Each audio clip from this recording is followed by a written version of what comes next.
Hello everyone, welcome to Illume biology class number 363।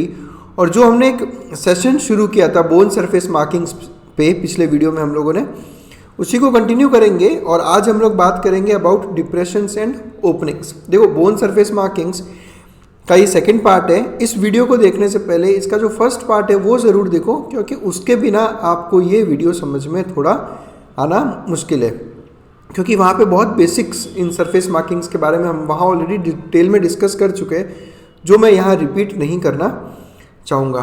तो चलिए शुरुआत करते हैं। आज हम देखते हैं डिप्रेशंस एंड ओपनिंग्स। मतलब बोन में कई बार आपको इस तरह की या तो डिप्रेशंस यानी कि कुछ गड्ढा टाइप, या फिर कोई ओपनिंग, जैसे यहाँ पे ये देखो आप बोन में अलग अलग ओपनिंग्स दिख रही है आपको, इस तरह की ओपनिंग्स प्रेजेंट होती है। इनके टाइप्स में अगर हम देखें तो हम लोग स्टडी करेंगे about fissures, foramen, fossa, sulcus and meatus. ये 5 तरह की डिप्रेशंस और ओपनिंग्स हम लोग आज इस वीडियो में डिस्कस करेंगे। इस सेशन के पहले पार्ट में, यानी जो जस्ट इससे पहले वीडियो रिलीज़ किया मैंने, उसमें हमने ये प्रोसेसेस के बारे में सारी डिटेल में डिस्कशन किया था। तो चलिए शुरुआत करते हैं हम लोग। सबसे पहले बात करेंगे फिशर से। देखो, ये जो वर्ड है ना फिशर, एकदम इसका हिंदी वर्ड में अगर आपको बताऊं तो इसका मतलब होता है दरार। आप शायद दरार समझते होंगे, स्लिट समझते होंगे आप। मैं आपको एक पिक्चर ही दिखा देता हूं। यहाँ देखो, ये है आई का सॉकेट। ये हमारा आई का सॉकेट यानी ऑर्बिट, जहाँ पे हमारी आई प्रेजेंट होती है। तो इसमें पीछे की तरफ जो बोन्स दिख रही है आपको, इस बोन में आपको ये देखो यहाँ दरार दिख रही होगी। ये पूरी एक दरार है। ऐसा होता है ना, कई बार दीवार में इस तरह की दरारें प्रेजेंट होती है, तो ये स्लिट है एक तरह की। यहाँ से कुछ इंपॉर्टेंट स्ट्रक्चर्स जैसे नर्व्स हो गई या वेसल्स हो गए, ये सब कुछ पास ऑन होते हैं। तो फिशर बेसिकली क्या है, बहुत ही नैरो स्लिट है between adjacent parts of bones through which blood vessels और नर्व्स पास। तो इन्हें फिशर कहा जाता है। इस पिक्चर को मैं थोड़ा सा डिटेल में लेता हूँ। देखो, यहाँ से शुरुआत करता हूँ। ये है ज़ाइगोमेटिक बोन, क्योंकि आपने फेशियल बोन्स की स्टडी की होगी। फेशियल बोन्स के बारे में मैं ऑलरेडी एक वीडियो अपलोड कर चुका हूँ। ऊपर आई बटन में आपको उसका लिंक मिल जाएगा, जिसमें हमने सारे फेशियल बोन स्टडी किए थे। तो देखो, ये ज़ाइगोमेटिक बोन हो गई। ये है स्फिनोइड बोन। आपको पता होगा स्फिनोइड बोन में एक ग्रेटर विंग होता है, तो ये उसका ग्रेटर विंग है। ये हो गई फ्रंटल बोन, ठीक है, दिस इज एथमोइड बोन। और ये मैक्सिला या मैक्सिलरी बोन।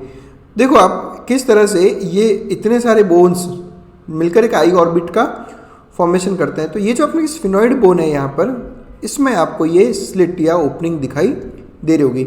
अब ये जो इसको ऑर्बिटल फिशर बोलते हैं, क्योंकि ये ऑर्बिट में प्रेजेंट है। जो ऊपर की तरफ प्रेजेंट है वो है सुपीरियर ऑर्बिटल फिशर। ये देखो यहाँ पर, ये सुपीरियर ऑर्बिटल फिशर। सिमिलरली नीचे की तरफ जो है ये है इन्फीरियर ऑर्बिटल फिशर, ये वाला, ये इन्फीरियर साइड में। तो ये सुपीरियर ऑर्बिटल फिशर और ये इन्फीरियर ऑर्बिटल फिशर। जस्ट मैं आपको एक बार बता रहा हूँ कि सुपीरियर ऑर्बिटल फिशर से कौन कौन से स्ट्रक्चर्स पास होते हैं। ये केवल इसलिए बता रहा हूँ क्योंकि बहुत इंपॉर्टेंट है। ये बहुत बार एग्जाम्स में पूछा जाता है इसको, और इससे आप ये आइडिया लगा सकते हो कि ये जो सरफेस मार्किंग्स है बोन की, ये कितनी इंपॉर्टेंट रोल प्ले करती है। क्रेनियल नर्व्स की बात चल रही है यहाँ पे। क्रेनियल नर्व नंबर 3 यानी ऑक्यूलोमोटर नर्व, 4th नर्व यानी ट्रोक्लियर नर्व, 5th नर्व का ऑफ्थेल्मिक डिवीजन, और 6th नर्व एब्ड्यूसेंस, और उसके साथ ऑफ्थेल्मिक वेन। ये 5 बहुत इंपॉर्टेंट स्ट्रक्चर्स जो सुपीरियर ऑर्बिटल फिशर से पास ऑन होते हैं। मैं बेसिकली यहाँ इस फिशर की बात कर रहा हूँ। नेक्स्ट बात करते हैं फोरामेन। फोरामेन का सिंपल सा मीनिंग है एक ओपनिंग, एक ओपनिंग, या फिर आप इसको एक छेद या फिर होल बोल सकते हो। कैसा, बोन में एक होल है, उसको फोरामेन कहते हैं। फिशर और फोरामेन में फ़र्क क्या है कि फिशर एक लंबी दरार है, जबकि फोरामेन एक होल है। यहाँ देखो आप, ये हमारा स्कल का जो मेन क्रेनियम पोर्शन रहता है, जिसमें हम लोग frontal bone, occipital bone, parietal, temporal वो स्टडी करते हैं, उसकी बात कर रहा हूँ यहाँ पे। तो ऑक्सीपिटल बोन में आपको इतना बड़ा ओपनिंग दिखाई देगा, दिस इज फोरामेन। इसको कहा जाता है फोरामेन मैग्नम। और फोरामेन मैग्नम एक बहुत ही इंपॉर्टेंट फोरामेन है, जहाँ से medulla oblongata continues in the form of spinal cord. Medulla oblongata skull के अंदर होगा, ब्रेन का पार्ट है, और फिर मेडुला ऑब्लोंगाटा ही कंटिन्यू करके स्पाइनल कॉर्ड बनाता है। तो वो इसी फोरामेन से पास होता है। एक बहुत ही इंपॉर्टेंट क्वेश्चन है ये।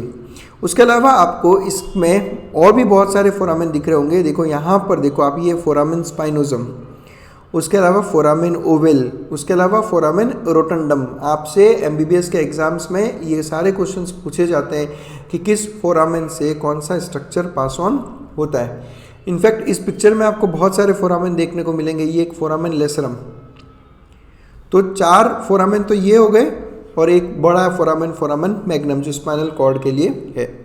उसके लिए अलावा जब आप वर्टिब्री का स्ट्रक्चर स्टडी करते हो तो उसमें भी आप फोरामेन पढ़ते हो। वर्टिब्री के बीचों बीच वर्टिब्रल फोरामेन, अगेन एक बहुत इंपॉर्टेंट फोरामेन, क्योंकि यहीं से जो है स्पाइनल कॉर्ड निकलता है।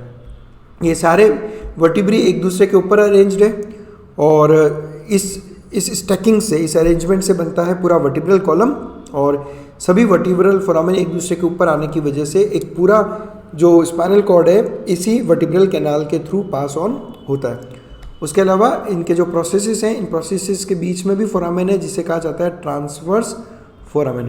अब आपको कमेंट सेक्शन में आके मुझे ये बताना है कि इन ट्रांसवर्स फोरामेन से कौन सा इंपॉर्टेंट स्ट्रक्चर पास ऑन होता है। तो ये आपके लिए एक आज का क्वेश्चन रहेगा। तो फोरामेन को आप कैसे डिफाइन कर सकते हो कि फोरामेन बेसिकली एक ओपनिंग है जिससे ब्लड वेसल्स, नर्व्स या फिर लिगामेंट्स पास होते हैं। नेक्स्ट बहुत इंपॉर्टेंट बात करूँगा फोसा के बारे में। फोसा ये आपको काम आएगा जॉइंट की स्टडी करने में। फोसा बेसिकली एक गड्ढा है, एक गड्ढा, एक डिप्रेशन, ये फोसा है। वैसे फिशर से चीज़ें पास ऑन होती थी, यहाँ से निकला वहाँ गया, फोरामेन से चीज़ें पास ऑन होती थी। फोसा जो है वो जॉइंट बनाने के काम आता है, ठीक है। सबसे पहला एग्जांपल लेता हूँ मैं ओलिकोरेनन फोसा, ओलिकोरेनन फोसा। तो फोसा क्या होता है? एक शैलो डिप्रेशन, एक ज़्यादा गहरा नहीं है, ऊपर ऊपर वाला जो है ना, छोटा सा खड्डा टाइप, उसको फोसा कहते हैं। सबसे पहला एग्जांपल लूँगा मैं ओलिकोरेनन फोसा, जो प्रेजेंट होता है ह्यूमरस में। ह्यूमरस बोन जो है अपनी आर्म बोन के बैक साइड में एक फोसा प्रेजेंट है, ओलिकोरेनन फोसा। और इसका काम क्या है कि जो अल्ना बोन है, अल्ना बोन में एक प्रोसेस होता है, उस प्रोसेस का नाम है ओलिकोरेनन। ये देखो, ये अल्ना बोन हो गई। इस अल्ना बोन के एंड में ये ओलिकोरेनन प्रोसेस है। ये ओलिकोरेनन प्रोसेस जब मैं अपना आर्म सीधा करूँगा, हाथ में जब अपना सीधा करूँगा, तब ये जो पीछे यहाँ ओलिकोरेनन प्रोसेस है, देखो मेरा हाथ अभी ऐसा बेंड है, तो ये ओलिकोरेनन प्रोसेस यहाँ तक है केवल। जैसे मैं इसको सीधा करूँगा तो ये ओलिकोरेनन प्रोसेस पीछे ह्यूमरस में, यहाँ पर जो ओलिकोरेनन फोसा है वहाँ जाकर ये बैठ जाता है। इस पिक्चर में देखो आप, इसको यहाँ समझ में आएगा आपको। ये ह्यूमरस का ओलिकोरेनन फोसा है यहाँ पे, और ये अल्ना का ओलिकोरेनन प्रोसेस। तो ये इस फोसा में जाकर बैठेगा कब? जब आप अपना हाथ सीधा करोगे। समझ में आया आपको ये कंसेप्ट? तो अल्ना का ओलिकोरेनन प्रोसेस ह्यूमरस के ओलिकोरेनन फोसा में जाकर सिट होता है। और एग्जांपल्स देखते हैं हम लोग। ह्यूमरस बोन की ही बात करूंगा। वो जो मैंने आपको ओलिकोरेनन फोसा बताया था वो ह्यूमरस के बैक साइड में है, यानी कि ये ह्यूमरस है तो यहाँ पर, ठीक है। और अब मैं बात करता हूँ रेडियल फोसा और कोरोनॉइड फोसा, जो ह्यूमरस में एंटीरियर साइड यानी यहाँ पर प्रेजेंट है। ये रेडियल फोसा और कोरोनॉइड फोसा। देखो यहाँ पर ये जो है ये रेडियल फोसा है और ये है कोरोनॉइड फोसा। अब इनका ऐसा नाम क्यों है आपको समझ जाएगा थोड़ी देर में। जिसके साथ ही अटैचमेंट करते हैं उसके अकॉर्डिंग इसका नाम है। जैसे मैं बात करता हूँ आपके कोरोनॉइड फोसा के बारे में, तो अल्ना में ही अगर बैक साइड में ओलिकोरेनन प्रोसेस है, यहाँ पर ये ओलिकोरेनन प्रोसेस, तो फ्रंट में कोरोनॉइड प्रोसेस होता है। देखो यहाँ पे, तो जब मैं अपनी आर्म को बेंड करूँगा, ऐसे हाथ को बेंड करूँगा, तब ये कोरोनॉइड प्रोसेस अल्ना का कोरोनॉइड प्रोसेस इस कोरोनॉइड फोसा में आकर बैठेगा। जब बेंड करूँगा तो कोरोनॉइड प्रोसेस अल्ना का ह्यूमरस के कोरोनॉइड फोसा में आकर बैठेगा, और जब एक्सटेंड करूँगा तो इसका ओलिकोरेनन प्रोसेस और ह्यूमरस के ओलिकोरेनन फोसा में जाकर सिट करेगा। तो आपको आई होप ये चीज़ें समझ में आ रही है। इस पिक्चर को एक बार वापस देख लो। इस पिक्चर में बेंड कर रखा है हमने, तो जब हमने बेंड कर रखा है तो ओलिकोरेनन प्रोसेस तो ओलिकोरेनन फोसा में नहीं है, लेकिन कोरोनॉइड प्रोसेस कोरोनॉइड फोसा में है। और जब मैं इसको एक्सटेंड कर लूँगा, सीधा कर लूँगा, तो ओलिकोरेनन प्रोसेस ओलिकोरेनन फोसा में आ गया, और जो कोरोनॉइड प्रोसेस है वो कोरोनॉइड फोसा में नहीं होता। बात करता हूँ रेडियल फोसा की। तो इस रेडियल फोसा में बेसिकली ये रेडियल फोसा है, तो रेडियल फोसा में ऑब्वियसली आके कौन बैठेगा, रेडियस, यानी जो रेडियस बोन है, अभी आपका रेडियस, ये हेड ऑफ द रेडियस, ये हेड ऑफ द रेडियस यहाँ रेडियल फोसा में आकर बैठेगा। कब, जब हम अपने हाथ को बेंड करेंगे। स्ट्रेट रखेंगे तो नहीं होगा, बेंड करोगे, आप खुद इमेजिन करो, जब आप बेंड करोगे तो जो रेडियस बोन का हेड है वो यहाँ आएगा ह्यूमरस के ऊपर, तो ह्यूमरस पे एक फोसा होता है रेडियल फोसा, वहाँ जाकर वो बैठता है। तो ये सारे जॉइंट फॉर्मेशन का काम कर रहे हैं। और देखते हैं एग्जांपल्स। तो जो हमारा टेम्पोरल बोन है, ये टेम्पोरल बोन है, यहाँ पर पैराइटल, फ्रंटल, टेम्पोरल और ऑक्सीपिटल। इस टेम्पोरल बोन में यहाँ पर आपको रेडिश एक फोसा दिख रहा होगा, इसको कहते हैं मैंडिबुलर फोसा। क्यों कहते हैं मैंडिबुलर फोसा, क्योंकि ये मैंडिबुलर फोसा जॉइंट बनाएगा मैंडिबल के साथ में। ये देखो यहाँ पर ये टेम्पोरल बोन, इस टेम्पोरल बोन में ये जो फोसा है ये मैंडिबुलर फोसा है, और इस मैंडिबुलर फोसा में जो मैंडिबल का कॉन्डाइल प्रोसेस है ये आकर बैठता है, तब जाके बनता है टेम्पोरो मैंडिबुलर जॉइंट। अब जॉइंट का नाम भी क्या रखा हमने, टेम्पोरो मैंडिबुलर, क्योंकि टेम्पोरल बोन और मैंडिबल बोन के बीच में है, इसलिए TMJ, टेम्पोरो मैंडिबुलर जॉइंट। तो इन सभी एग्जाम्पल्स से आपको क्लियर हो रहा होगा कि फोसा का मतलब क्या होता है। अब ज़रूरी नहीं है कि हर जगह पे फोसा जॉइंट का ही फॉर्मेशन करेगा। जैसे मैं अपने स्कल की बात कर लेता हूँ, तो हमें स्कल में भी अंदर की तरफ 3 बड़े बड़े डिप्रेशंस देखने को मिलेंगे। ये हो गया एंटीरियर क्रेनियल फोसा, क्योंकि एंटीरियर साइड है, ये मिडल क्रेनियल फोसा और ये पोस्टीरियर क्रेनियल फोसा। इस पिक्चर को यहाँ देखो, क्लियर दिखेगा, आगे की तरफ एंटीरियर फोसा, बीच में मिडल फोसा और एंड में पोस्टीरियर फोसा, बट यहाँ पर ये जॉइंट का फॉर्मेशन नहीं करते। तो फोसा बेसिकली आप समझ लो कि एक खड्डा है, और या तो वो जॉइंट फॉर्मेशन के वक्त या फिर वो इंपॉर्टेंट स्ट्रक्चर्स के अकोमोडेशन के लिए वहाँ पर बने। चलिए नेक्स्ट बात करते हैं सल्कस या ग्रूव की। सल्कस और ग्रूव को समझता हूँ मैं।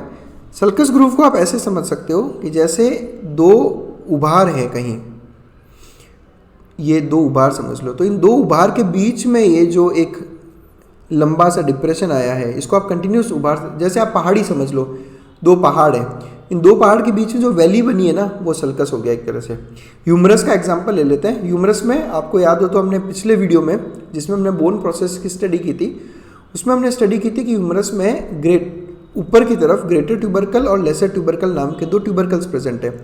अब इन 2 ट्यूबरकल्स के बीच में यहाँ पर आपको देखो एक लंबा सा सल्कस दिख रहा होगा। आप बिल्कुल ऐसा हो गया ना कि 2 पहाड़ी और 2 पहाड़ी के बीच में जो वैली वाला एरिया है वहाँ पर आप चल रहे हो, तो वो सल्कस कहलाता है बेसिकली। इसको आप ऐसे भी समझ सकते हो कि ये ऐसे, हाँ, तो ये जो रास्ता बना है ये सल्कस हो गया, ठीक है। तो इस सल्कस का नाम क्या है, inter tubercular sulcus. Inter tubercular क्यों बोला, क्योंकि इंटर का मतलब हो गया बीच में और ट्यूबरकुलर मतलब ट्यूबरकल्स, तो ट्यूबरकल्स के बीच का सल्कस इंटर ट्यूबरकुलर सल्कस। इसको एक नॉर्मल बोन का इमेज दिखाता हूँ मैं आपको। यहाँ देखो, आपको बहुत क्लियर समझ में आ रहा होगा कि इंटर ट्यूबरकुलर सल्कस कहाँ है। ये ग्रेटर ट्यूबरकल, लेसर ट्यूबरकल, ये बीच में आपको सल्कस दिख रहा है, ये आपका इंटर ट्यूबरकुलर सल्कस। और लेते हैं एग्जांपल्स। डिफाइन कैसे करोगे कि ये एक फर्रो है बोन सरफेस पर ही, जिसमें ब्लड वेसल्स, नर्व्स या टेंडन्स जो है अकोमोडेट होते हैं। चलिए और एग्जांपल्स देख लेते हैं हम लोग। बात करते हैं रेडियल ग्रूव की। रेडियल ग्रूव कौन सी बोन है, ह्यूमरस बोन। ह्यूमरस बोन पर एक बहुत इंपॉर्टेंट ग्रूव प्रेजेंट है जिसको कहा जाता है रेडियल ग्रूव। ये देखो यहाँ पर। और अब आप सोच रहे होंगे कि सर ह्यूमरस बोन पे रेडियल ग्रूव नाम क्यों है, क्योंकि ये वो ग्रूव है, यहाँ देखो ये दिख रहा है आपको ग्रूव, ये डिप्रेशन सा, मतलब ऐसा लंबा सा डिप्रेशन। तो ये रेडियल ग्रूव क्यों बोला इसको, क्योंकि यहाँ से रेडियल नर्व पास होती है, रेडियल नर्व पास होती है, तो इसको कह दिया रेडियल ग्रूव। तो ये हमेशा ध्यान रखना कि ये ह्यूमरस पे प्रेजेंट होता है। हमें कई बार ऐसा लगता है कि सर नाम रेडियल ग्रूव है तो ये रेडियस बोन पे होगा, नहीं, ऐसा नहीं है। Radial groove is present on humerus bone. Next बात करते हैं मिएटस। तो जब आप मिएटस वर्ड सुनोगे तब आपके दिमाग में अपने आप सबसे पहले चीज़ क्या आएगी, एक्सटर्नल ऑडिटरी मिएटस। आपने पढ़ा होगा जो एक्सटर्नल ईयर है, उस एक्सटर्नल ईयर की जो कैनाल है उसको एक्सटर्नल ऑडिटरी मिएटस कहा जाता है। तो ये बेसिकली एक ट्यूब लाइक ओपनिंग होती है। अब ईयर किस में प्रेजेंट है, ईयर प्रेजेंट होता है टेम्पोरल बोन में। ये देखो यहाँ पर ये टेम्पोरल बोन, ये टेम्पोरल बोन। तो इस टेम्पोरल बोन के बीच में आपको ये एक ट्यूब दिख रही होगी, ये ट्यूब, ठीक है। तो इसको कहा गया एक्सटर्नल ऑडिटरी मीएटस या फिर एक्सटर्नल अकाउस्टिक मीएटस, जो कि टेम्पोरल बोन में प्रेजेंट होती है। तो ये सभी होते हैं डिप्रेशंस और ओपनिंग्स, जिनका अपना अपना रोल रहता है। तो मैंने बहुत अच्छे एग्जांपल्स के साथ में आपको ये सब चीज़ें एक्सप्लेन कर दी है। फिर भी आपको किसी तरह का डाउट हो या फिर आपको पीडीएफ की रिक्वायरमेंट हो तो आप मुझे इन अलग अलग हैंडल्स पर कांटेक्ट कर सकते हो, मुझे इंस्टाग्राम पे मैसेज कर सकते हो, मेल कर सकते हो मुझे, या फिर मुझे इस नंबर पे आप व्हाट्सएप कर सकते हो। हमारे 2 चैनल हैं, जिसमें हम एक में इंग्लिश में वीडियोज़ अपलोड करते हैं और एक में हिंदी में। तो thanks for connecting with us.